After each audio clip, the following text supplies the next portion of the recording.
Um, Again, Paul had a request. He has some information that he wanted to share with the group. Paul, what did you have? Well, my student, Mick, and present last week in Sacramento at the microbusiness piece of the State Cannabis Advisory Committee, and we're discussing security measures for microbusinesses, and were unanimously accepted that the security measures were done at a local level, that they not be as stringent as the state laws, and that were giving the authority to the local jurisdiction to approve a security measure on a site-specific case basis, and the specific shall not be undue burden to the licensee, to the thing. So this giving the local jurisdiction the ability to make exceptions to the rules. So really good news and extremely pertinent to the exceptions, to this working group, because it sees the ability or the necessity for exceptions, because it's, the people in Mendocino County, as it is a very different world than, say, San Bernardino. And then they allow this for the local jurisdiction to create that because, some people don't have electricity, let alone internet access. And these sorts of things, there's no one cookie cutter, and that just underscored what we're doing here. We're a little bit ahead of the curve in trying to get that together, realizing that one size fits all doesn't fit everybody. The state had created security laws for cultivation sites and from sites and so on, and saying that security requirements would apply to all projects everywhere in the state? They were drafting the laws. They're still working on the microbusiness piece. We believe is going to be the savior for the small farmer. If that's what they want to do, if they want to get involved in all those different activities. However, if you read because manufacturing and distribution, all the different things, each department has its own set of regulations. Gavin has joined the conference. Have a home business, walk on the house with a laminate with my picture on it and signing in and out of every room that I go in, and 24-hour surveillance is a new burden for my household. And so they recognized that, and they said that the local jurisdictions will have the ability to do these things, to approve a security plan, a site-specific measure, and they shall not be an undue burden to the licensee. So exciting that they will allow that, because in almost every other case, the state law is the ceiling, and you cannot be more lenient. But they are making this exception to making it. Okay. Jude is still not being able to get in.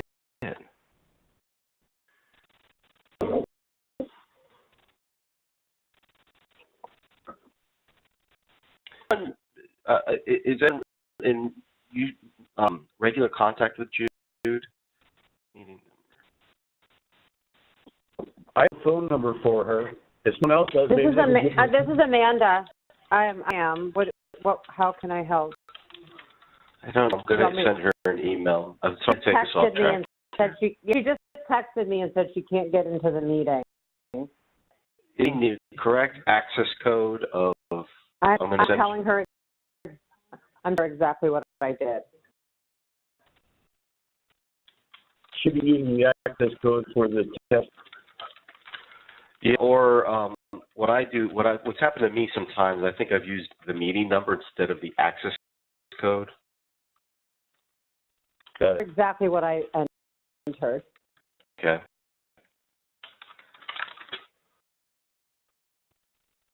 Paul, This is Julia. Hi, Uh-huh. Cap, I think what Paul's trying to say is, and please correct me if I'm wrong, Paul, is that this is giving liberal exceptions statewide to local jurisdictions. And it's two things. It creates a model at the state level for exceptions, which will trickle down to the local level. And it gives a relief in the security realm of things, meaning that there might be other things that are overburdensome to the small farmer or cultivator and other licensees in rural communities such as Mendocino County, an opportunity to make it. And so what I get from Paul's comment is our exceptions committee and come up with is more important than ever. And how I see it is that the exceptions is the easiest thing to do compared to opt in and opt out. I mean, exceptions are exceptions, and we've already got the state doing one, lickety split. So let's see what we can come up with today. Agreed that this be the easiest part of this. But Washington, I don't think that there are any requirements in the Mendocino zoning code about specifically what security measures need to take place on a facility. There are. Is specific? You have to come up with a plan, and the format that the county has come up with, I can send you a copy of it. That's on their letterhead that people fill out for a security plan. Not as specific as the state is putting their regs, which now is going to. So this good news means the state has said, okay, we're not going to interfere with the local jurisdiction. They're going to get set what security requirements will be. Well, the county's security requirements currently are you need to create a security plan. They don't get into any greater specifics than that. Which means, we're in a good position where we're not overly burdening smaller operators. So this is all really good news. I will inject a bit of caution here in that it specifically relates to micro businesses, but it opens the door for a number of other things, and we're very excited about that.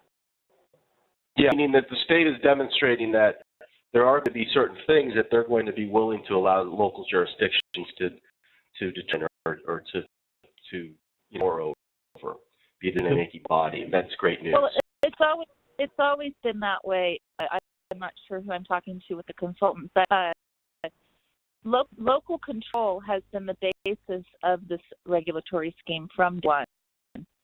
So already giving local control, and so this is just another view where at the Capitol, law enforcement was so overzealous with tracking and security that they're now saying that maybe there are some ramifications that aren't beneficial, and we can go local control in that arena. Mm-hmm. Jude here. Good. Jude. The robot kept saying the access Join the code was wrong. Okay. Glad you could get in. We've got everyone here. This is Monique, and I just want to say one comment quickly is that at the subcommittee that we all attended, those were all recommendations that are being given to the Bureau, but it's not like a finalized thing yet, so we still have one more hoop to go through. So I think we should get like 100% that it's going to be, that any of the recommendations that were made are going to go into effect just yet. We should still be optimistic about it, but I just want to make that comment. Mo, thank you for clarifying that. Just to shed a little bit more light on the issue, after the meeting that we were at, UMO, a number of other stakeholders, legislators, and regulatory agencies, and although we echo you, it's not in writing yet, our overwhelming impression was that the board who we spoke to, that subcommittee, indeed, what they recommend, looks like it's be adopted. So, again, not to say it's isn't done yet, but it actually is going to be adopted. That is definitely the impression we got. All right, fantastic news. So that'll dovetail into the next discussion that I'd like to have, and that's limitations that we have with this exceptions work here. From our perspective, there's a couple things, at least a couple, that exceptions really won't be able to address, but that could ultimately be addressed in other ways. First is that if you have a proposed use that's not consistent with the zone at all, the zone is not going to permit you to cultivate or whatever commercial kind of activity you'd like to engage in, except isn't going to be able to get you out of that to be able to basically put, I would say, a round peg in a square hole. That's in those cases that use will have to either go somewhere else, or they can, if it works for that site, they could propose to change the zone of the site. And that's one of the realities of use regulation. The thing that, and this might be more of a lengthy discussion, is we don't see exceptions as dealing with an appeal process. Appeals processes are already set up. If you have a decision by the Planning Commission, you can appeal to the Board of Supervisors. If you don't like a decision on the part of the Board of Supervisors, you can sue, or you can engage. So those things are consistent across the state. That's the way the use decision made. We don't have any way that exceptions can go in and act those. One can be said though is with exceptions,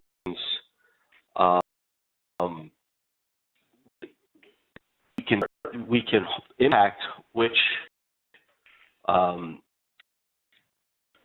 have to go to a ministerial, meaning staff makes the decision just based on the facts in front of them, or as opposed to a discretionary permit, meaning that you permit to do something, you're proposing to do something on your property, and you have to go to Planning Commission or Board of Supervisors, and they have to, meetings, and then make a determination on whether the permit should be granted or not. And it can play a role in some of the things that might have had to go to a discretionary permit, might be able to push them back to a municipal permit, which is easier and cheaper permit to get. Any things about that or comments? Yes. Further, with regard to zoning and the use, there's a thing called an accessory use. There's a primary use and accessory uses. So, for instance, in the case of a microbusiness, if you're on ag zoning, if your property is zoned agricultural, that primary use, and you may be able to do manufacturing on that as an accessory use, as long as the main use doesn't change. With regards to appeals, there's been a lot of talk about things that people have been given misinformation over the counter. And so because we may know better than the person behind the counter about what's going on, just because it hasn't made it to the board yet, you could hold up the process because it isn't in black and white in front of them, or the document that they have in front of them hasn't been updated yet. So you need to be able to appeal that, because the process doesn't, there's forces of nature called a growing season, and they don't wait for bureaucracy. And so anything that can accelerate that and make someone compliant would be very, very beneficial. So in regards to the use and the appeals process, I think it's important that they are at least addressed and not just written off and saying that doesn't happen. It's not. Let me respond to that. It's not about writing it off, and I understand their primary and accessory uses and zones. You can, outside of that, you either to change the zone, or go to the zoning code and rewrite what are prime it's for uses and zones. If we're looking about a zone, neither one of those, where it's not included in allowed or conditional uses, that's not something that we're going to have the time or the ability to change with this piece of work. Regardless, that's again the same situation. Now, you may have an issue where there's certain projects that aren't being timely, there's not a timely process, or there's some sort of problem with what's in the project file, that a period or process of appeals is something that's very consistent in all jurisdictions throughout the state. It's something that, once again, we have a limited amount of time and we're trying to do the most good with this process. That's something that's very unwieldy, that's very difficult to change, and it takes a long time. Focus on things that we know we can accomplish. I like the idea of focusing on things we know we can accomplish. I'm in complete agreement with that. And not everybody knows what is accomplishable and what isn't accomplishable, and, you know, get on the same page there. But I'd like to give you an example, and it might be that we're not framing it properly. So there's 6 denied permits, and I got them reversed and they were approved, but I had to pull in the chairman of the Board of Supervisors to address staff to fix it. So what I think I'm looking for is a process where the staff either is not educated or has a personal opinion that they're inflecting into their job, things get denied unreasonably. How do we fix that?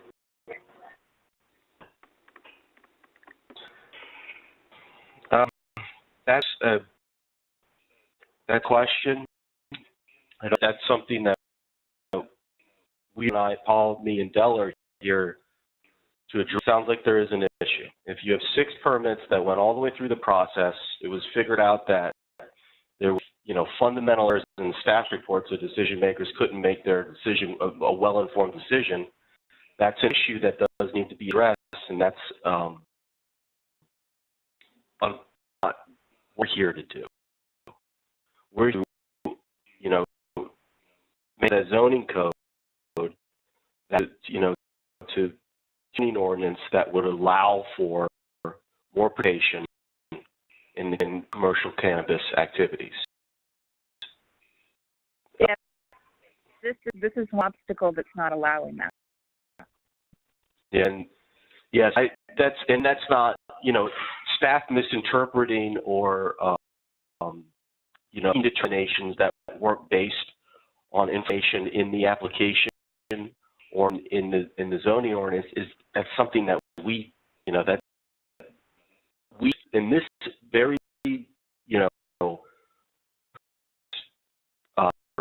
that we address.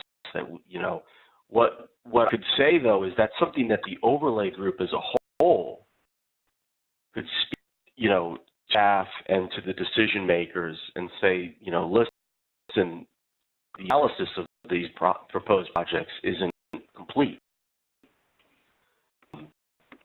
And it isn't complete. That I believe some attorneys are calling it a black ordinance, where the ordinance reads this, but is interpreting it to another level that it's not set in the ordinance, and for something. Okay.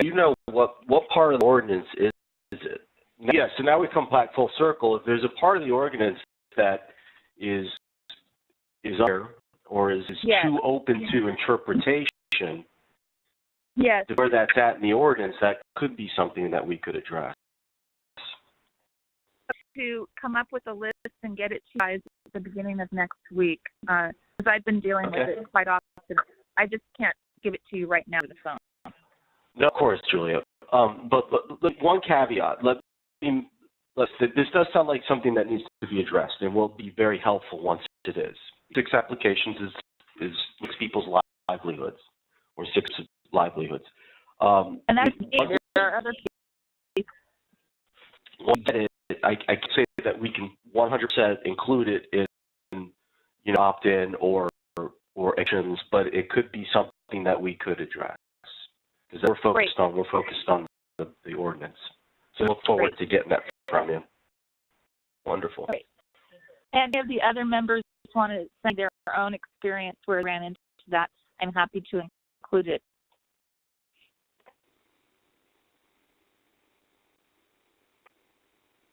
Any points on this?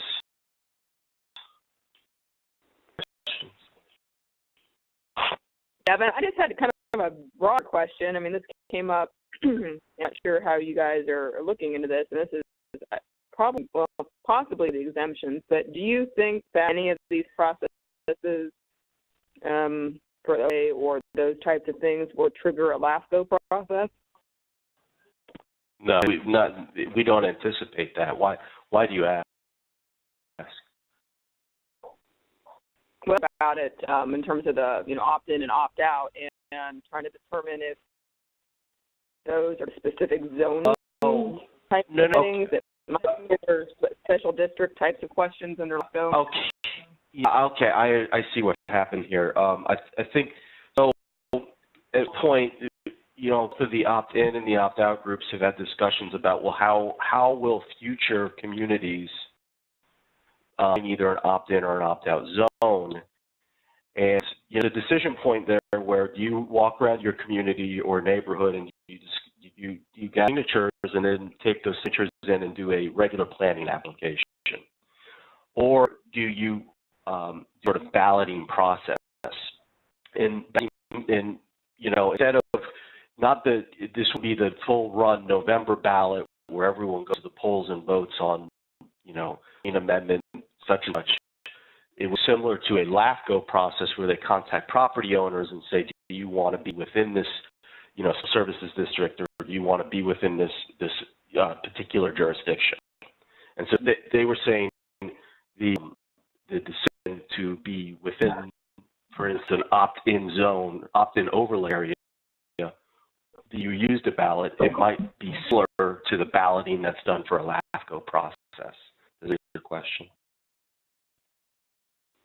Yeah, no, I just wanted to see, kind of, what the options were, I guess, for those types of things. There's a couple of options. Yeah, one thing, what we was here, we were going to get to this in a little bit.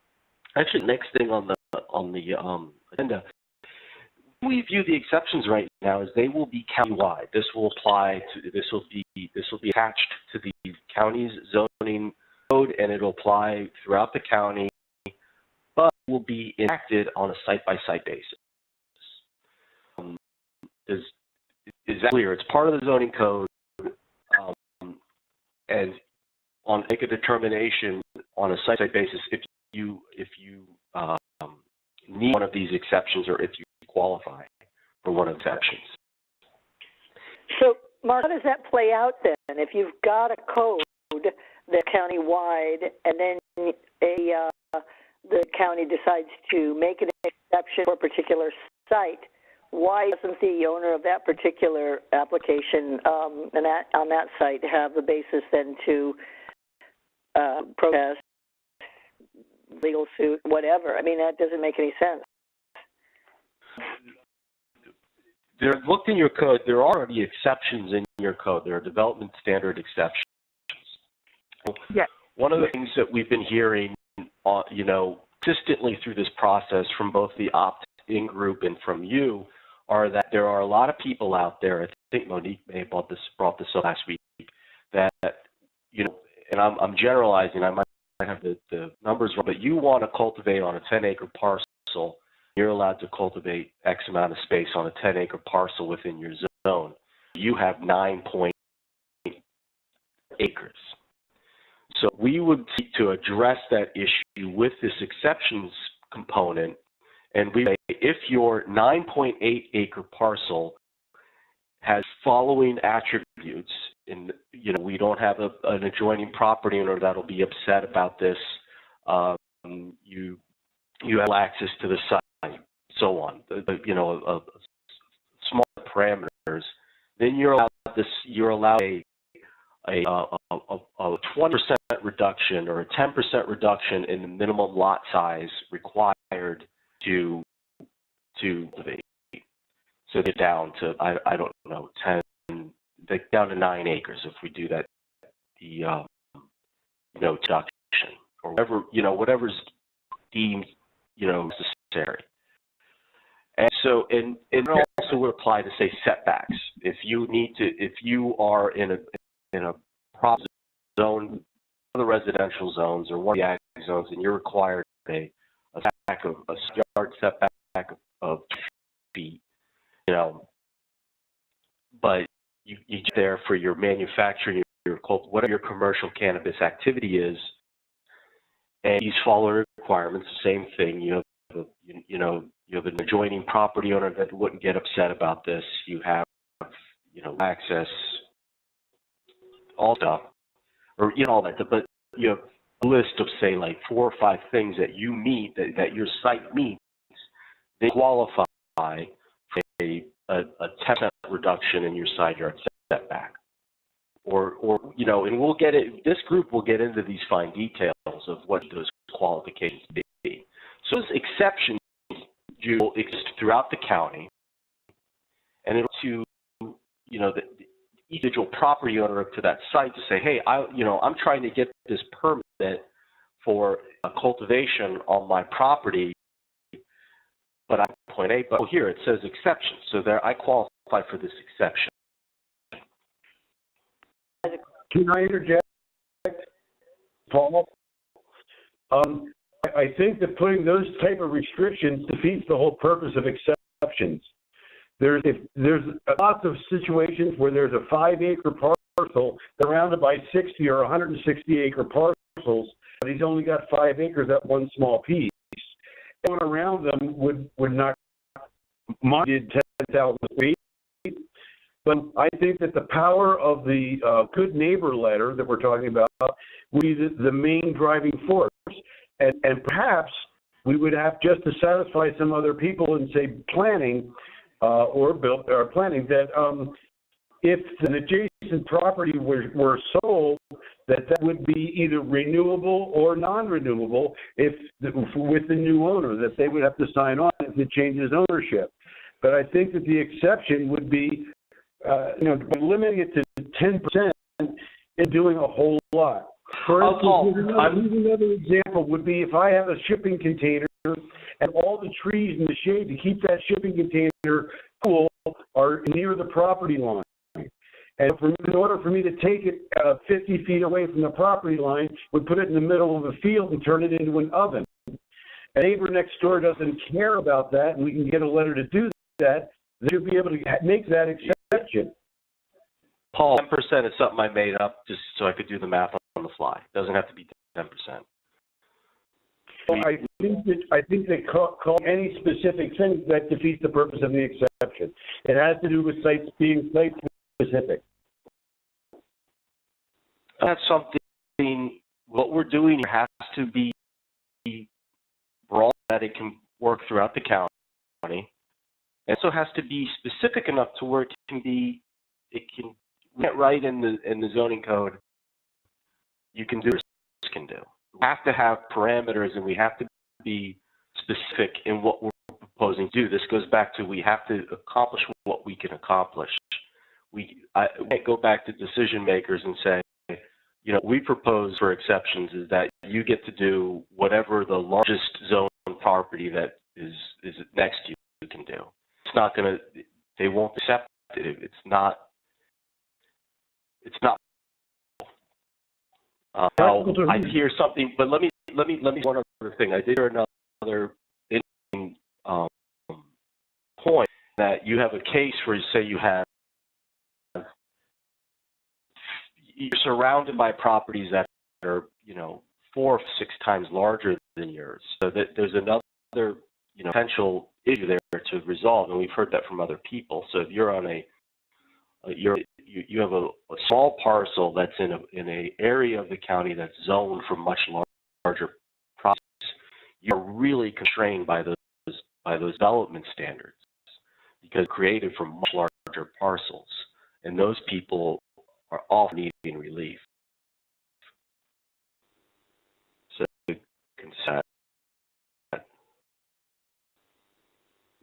again, you said that you need to make things that are practical, but and so the question comes up: practical to whom? To the county or to the individual that's seeking to get involved with this new legalized industry? The answer to that is both, because we need to be practical for the county and staff so they can make sure that they analyze prospective applications well, that the rules are clear and not open to interpretation, so we don't run into the issue that Drew was saying that they've had. We make them clear for decision makers so they can easily make findings and determinations on whether or not this applicant is qualified or has a good site to do what they're proposing to do. Of course, the third thing is clear for operators. And it needs to be clear for operators because you want people that are doing the right thing and they're doing it safely and they're not impacting the surrounding community. And we know there are bad apples in every industry, and there are people that are going to do things that are going to irritate either their neighbors or they're going to do something to damage, the local ecology. We need to make rules that are clear and easy to understand so people that intend to run a good, solid business can, clearly under these rules and live with, work within them. We're going to say something? Yeah, so just to identify the key points of what the ordinance is struggling with for inclusion or removal of obstacles. It's size, and we'll get to the details of if you're 9 point whatever or 4 point whatever. What Paul said, the other issue is you're surrounded by large zone parcels and you're being restricted where in fact maybe unnecessarily. And then the third one, which is I'm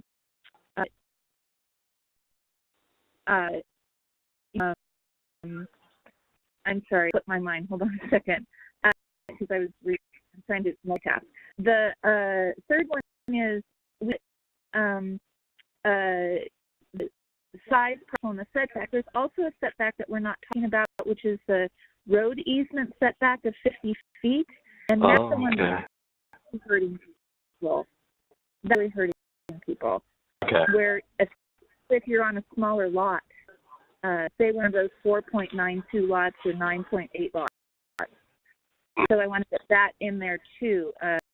It's just the setback from the neighboring parcel, the property line. It's also a right-of-way easement. Oh, very no. Yeah, very cool. Any other comments or questions on this issue regarding, what general parameters are? So we'll get to buffers between sensitive in just a moment. I'm sorry, just a comment in that I don't see the administrative permit on the agenda, so I just want to make sure it doesn't get dropped. Okay, yeah, and well, let's discuss that for a moment now. That'll be something that we'll get to as we get through this process. Typically, exceptions portions of landing applications would be an administrative permit, and generally we're seeing this at this point, and and that's what we'd like to do, because an administrative permit, as we all know, is much cheaper and faster than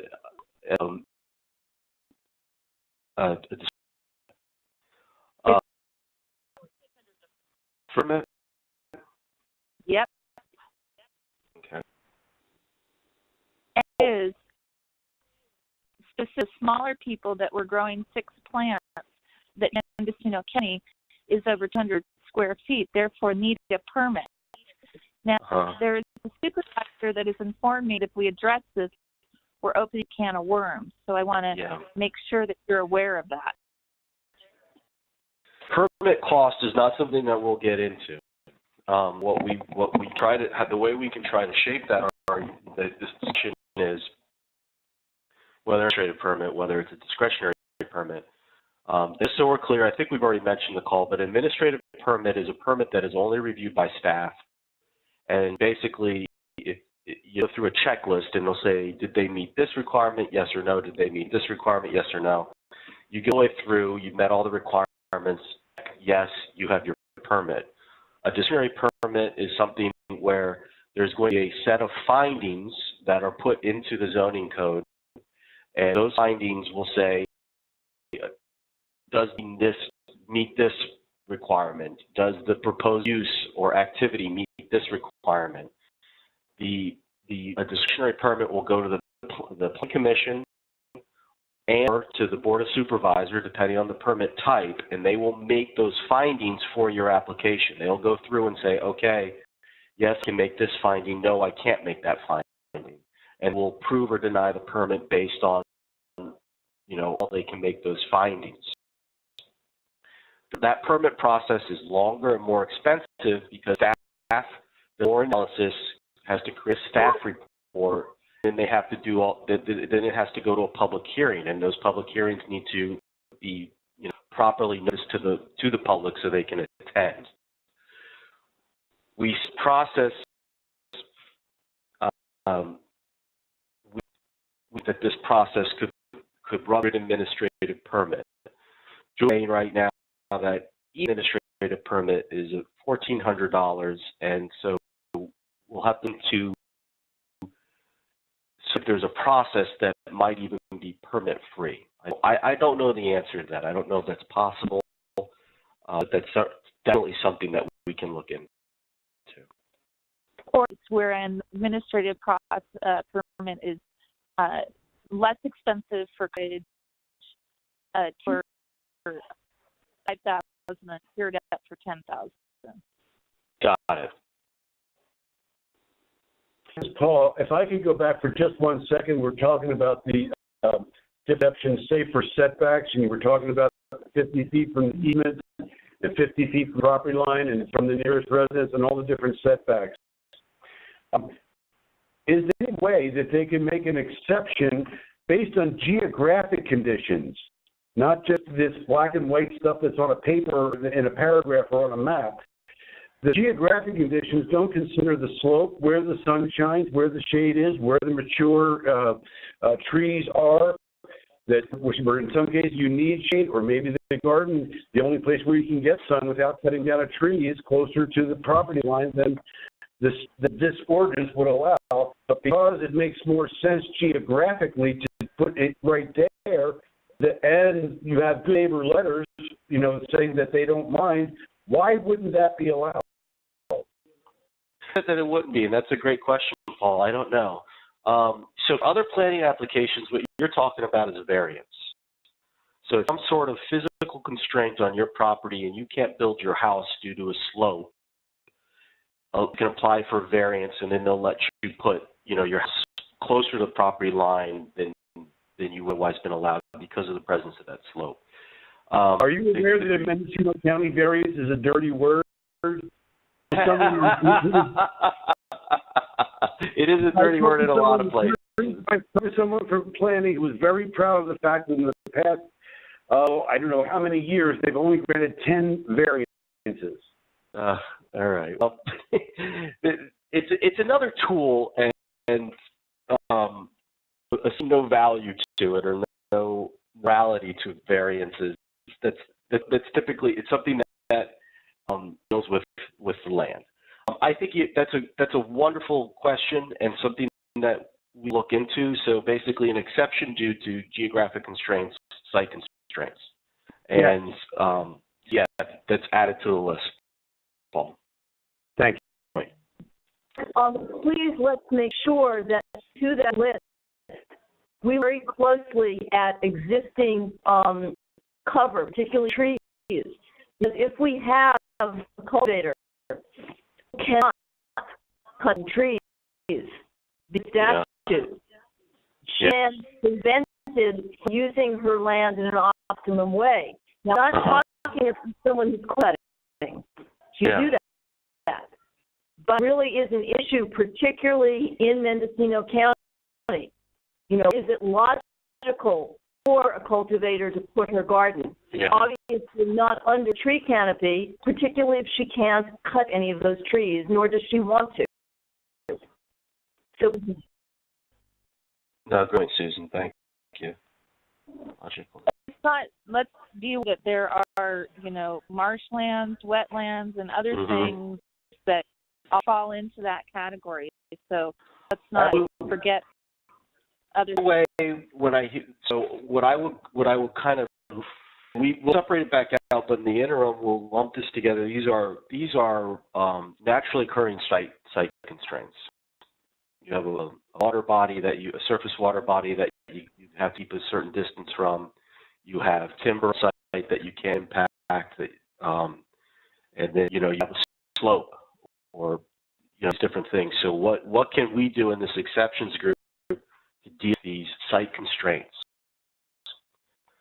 So really good points. This is something that we hadn't even yet. So really appreciate that. Well, that's the idea of the exceptions, that you can't think of everything, and so that's why the exceptions need to be broad and not narrowed down to percentages. Yeah. We get up a little bit here.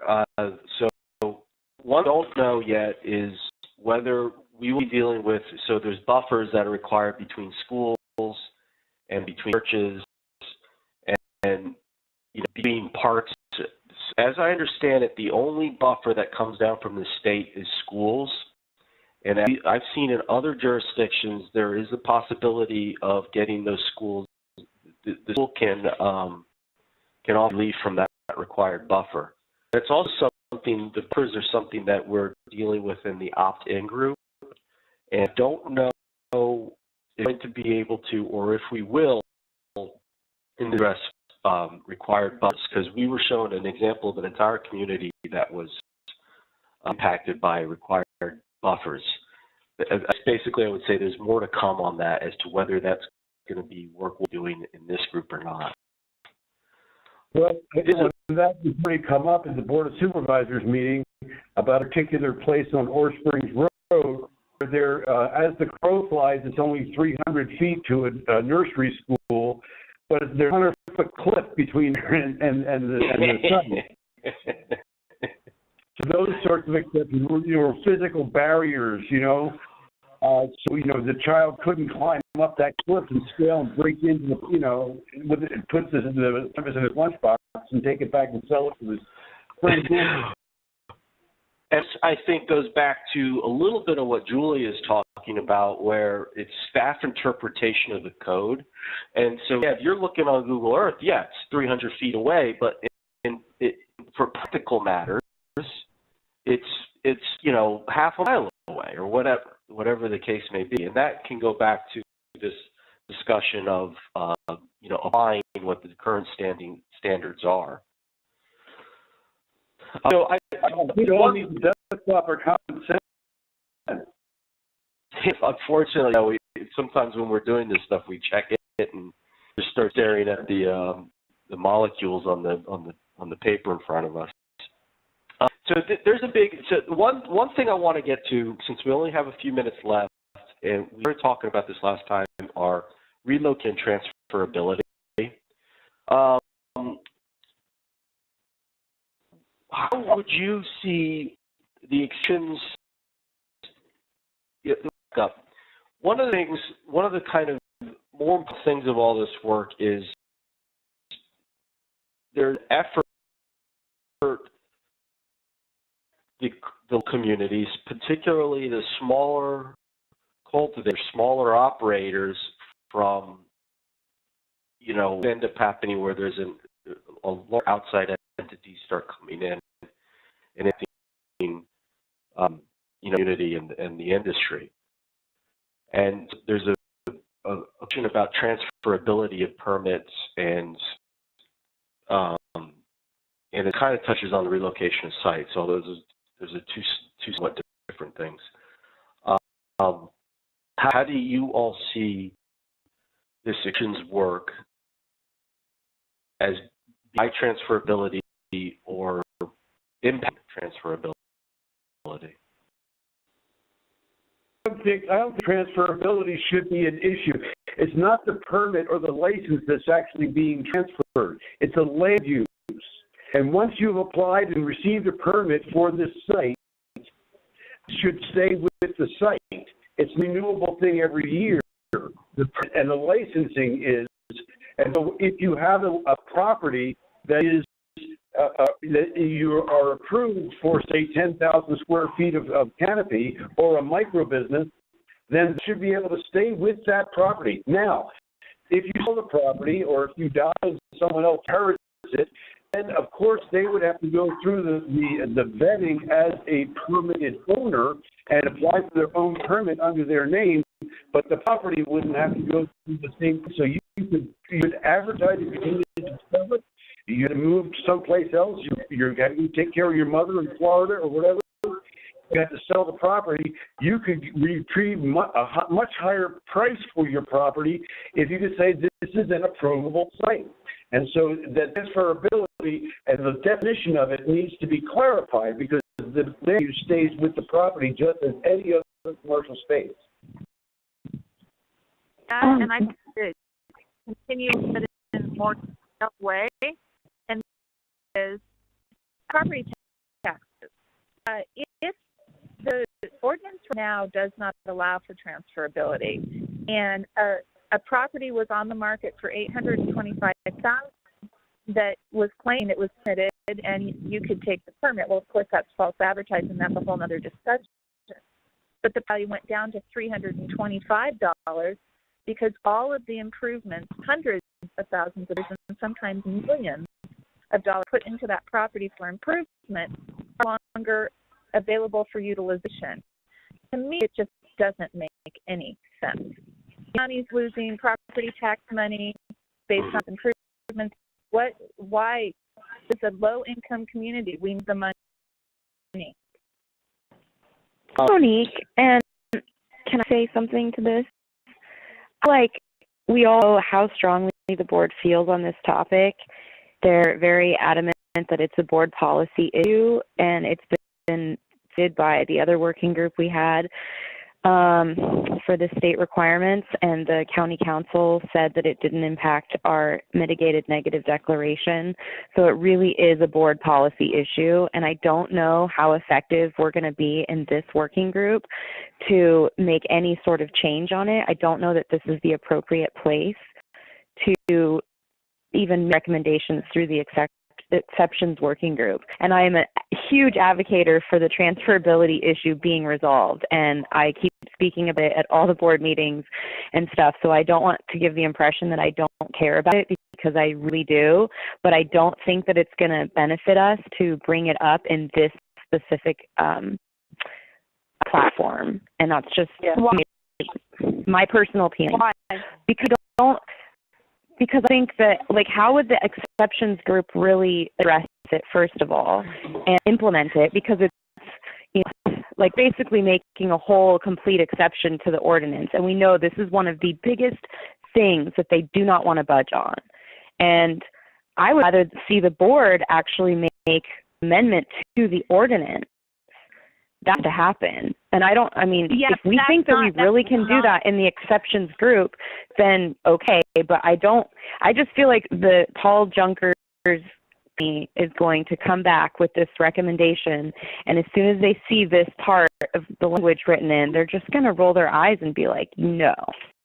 We know that. We know that. And it's going to, but that's just my feeling about it, guys. So I just feel like I need to say that. The exact opposite, in that the avenue through is to offer a very limited, very restrictive exception, where, one example, and this is just off my top of my head, and it's not a very good one, if you, and I think, Monique, you brought this up, if you have been on this site location a certain amount of time, and you have invested a certain amount of money, and you are not impacting whatever, then you get an exception. But I feel like this is Monique again, and everyone, it's difficult to keep up with the crosstalk, and I do want to make sure everyone gets heard too. Julie, are you done with your point? The other issue is that this is even in this group is that there is on the locate site, there's a requirement right now that the old site landowner promises that no one will ever grow there before writing to the county. And I don't even think that's legal. I mean, that doesn't fit well in any cell structure anywhere, in my opinion. And that's why it's here. You know, we need to address, in my opinion, or at the state level. And Hannah asked me to talk about this level, and I don't want to take our time here. I'm going to email everybody before our next meeting at her request, because it actually is a good idea. Jude was going to, I think Jude had something to speak to. Yeah, I agree with Julia, and respectfully, Mo, I disagree with you. I think every single working group has a different angle with which to approach the Board of Supervisors. Well, Nash Gonzalez said that we had a problem with okaying, for example, manufacturing in the microbusiness license on the coast.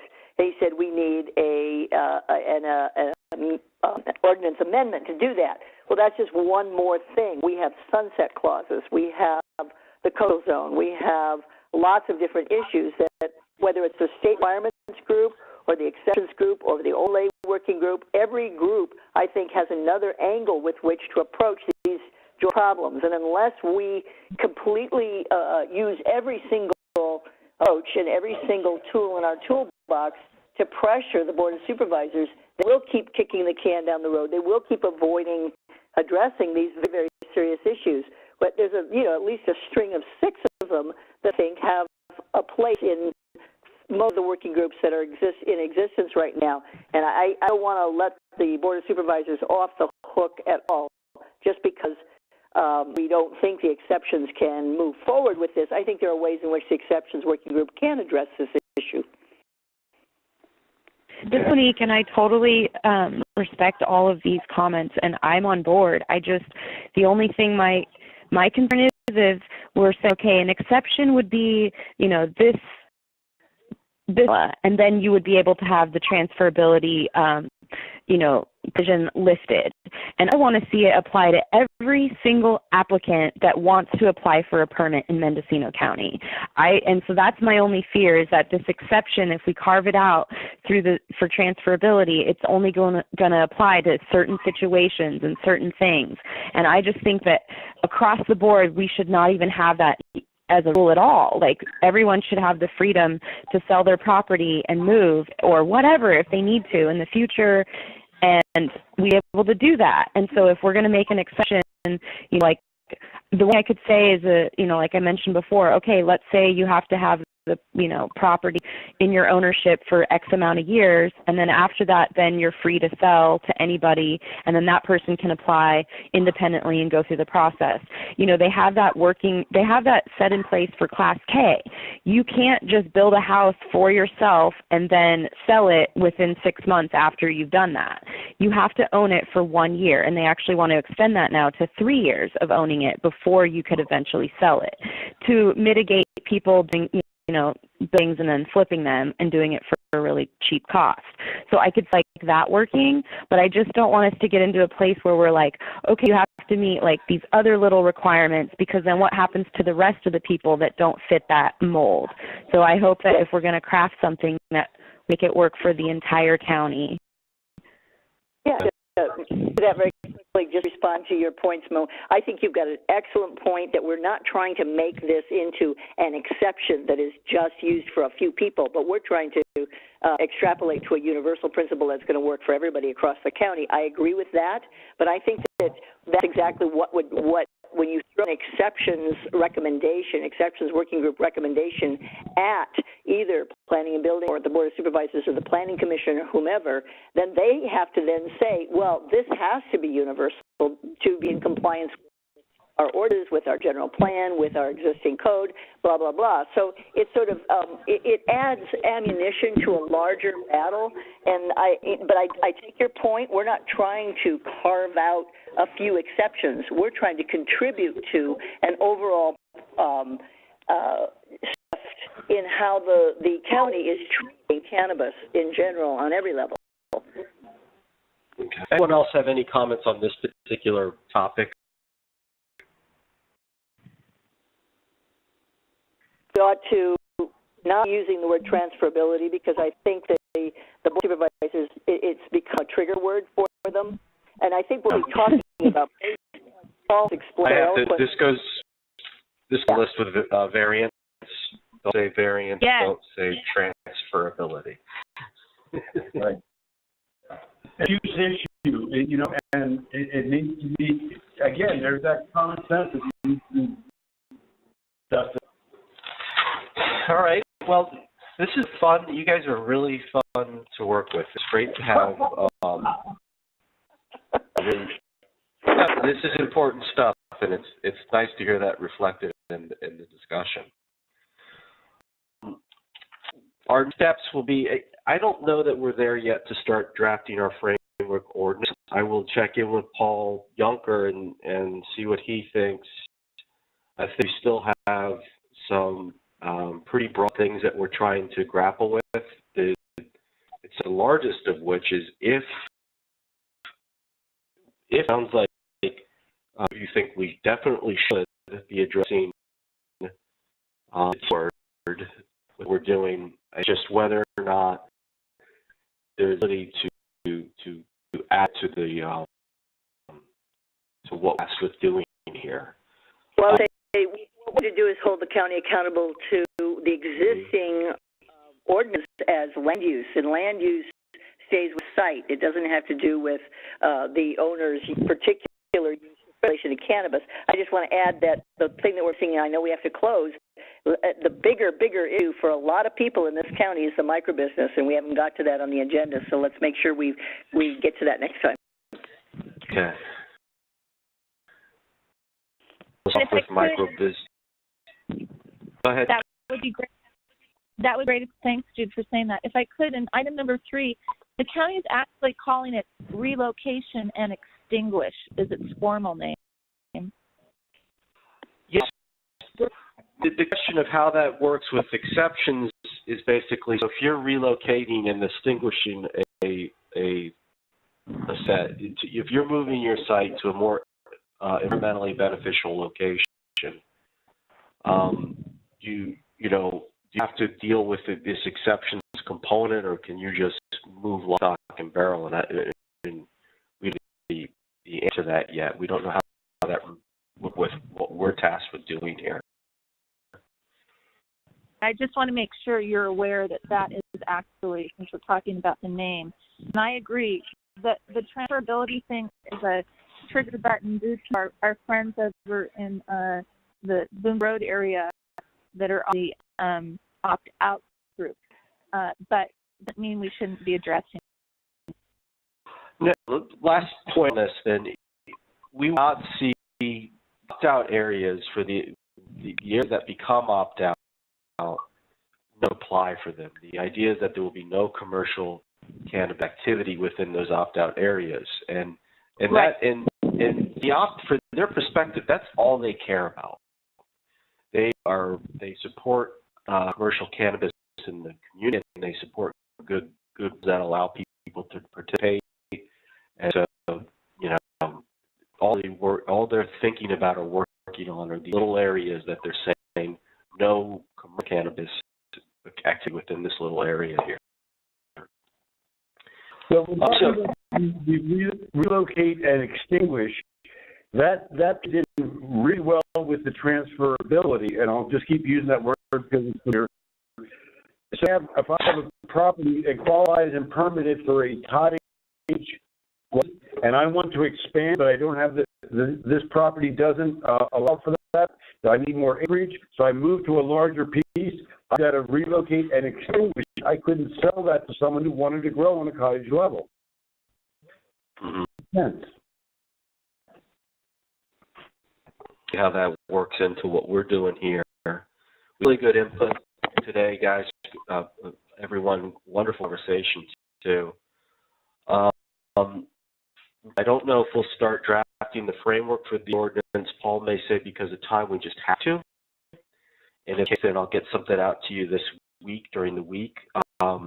If not, we'll continue our discussion during the week via email. You said that's a good way.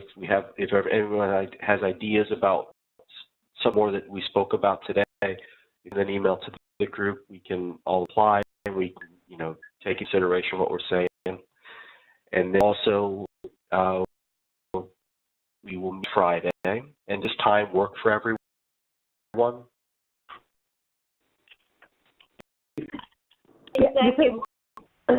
This is I unfortunately will not be able to attend at this time next Friday. Would a later time work better for you, Amanda? 10. I just have something at 9 next Friday. Okay. If we move this meeting to 10, is that going to work for everyone? Fine, Mark. Susan. That would depend if the overlay opt-in subcommittee is meeting at 10, but if not, then yeah. You guys are the first meeting of the day, so guess what you get to do? I like the time better, by the way. I prefer. But for yeah, next, 9. I hear a split room out there. Are we hearing? So Amanda can't make 9. Could we make an exception for next week and do 10? Is that one that can't make 10? I can't make. This is.